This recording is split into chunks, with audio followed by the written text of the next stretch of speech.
પ્રણામ. આજે આપણે વાત કરીશું રાજસમંદમાં આવેલ એક ખાસ દેરાસરજીની. આ પ્રાચીન દેરાસરજી 500 વર્ષ કરતાં પણ અધિક પ્રાચીન છે. આ દેરાસરજી એટલે કે પાલીતાણાની પ્રતિકૃતિ રૂપ છે. આ દેરાસરજીમાં ઉપર પહોંચવા માટે તમારે 250 જેટલા પગથિયાં લેવા પડે છે. ઉપરાંત જો આપ ચઢાણ ચડી શકો એમ ના હોય તો પાછળના ભાગથી આ પહાડી પર કાર કે બાઇક કે અન્ય વ્હીકલ દ્વારા તમે જઈ શકો છો. પહાડી પર પહોંચતા જ સૌથી પહેલાં શાંતિનાથ પ્રભુનું દેરાસરજી આવે છે. તળેટી મંદિરના દર્શન કર્યા પછી આવેલ આ શાંતિનાથ મંદિરમાં પ્રતિમાજી પ્રાચીન છે. ત્યારબાદ વિશાળ શિખરવાળું દેખાશે ચૌમુખજી આદેશ્વર દાદા બિરાજમાન છે એવું મુખ્ય દેરાસર એટલે કે દયાલ શાહ શેઠનું દેરાસર. આ દેરાસરજી દયાલ શાહ શેઠ દ્વારા બનાવવામાં આવેલ છે.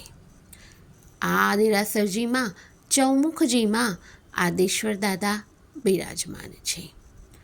ઉત્તમ કરાકારીવાળી આ પ્રતિમાજી જોતાં જ પ્રભુને મળવાનો આનંદ જે પ્રાપ્ત થાય છે ને તે તો અવર્ણનીય છે.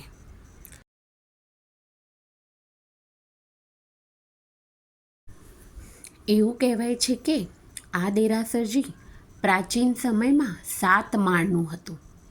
પછી વિધર્મીઓના હુમલાને કારણે આ દેરાસરજી ધ્વસ્ત થયું. અત્યારે એ 2 માળનું છે. સુંદર વિશાળ શિખરયુક્ત અને વિશાળ રંગ મંડપ ધરાવતું આ દેરાસરજી ખરેખર અનુપમ અને અદ્ભુત છે.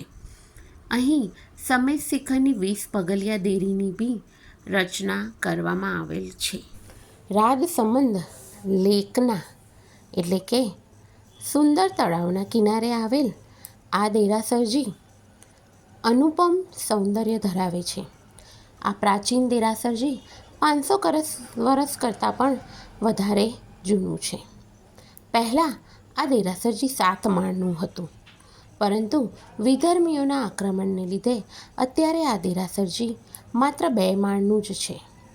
ઉપરના માળે પણ ઘણા એવા પ્રતિમાજી સુંદર અને પ્રાચીન બિરાજમાન છે.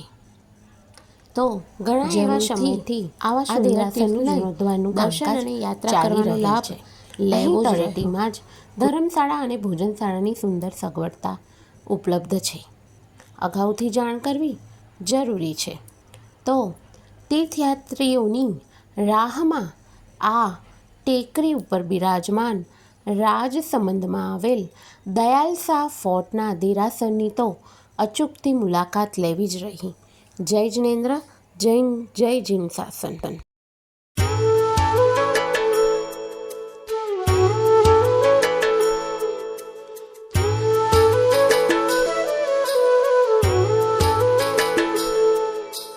सारे गरे ससा साधे सारे गरे ससा सारे गरे ससा पम गरे सारे गरे ससा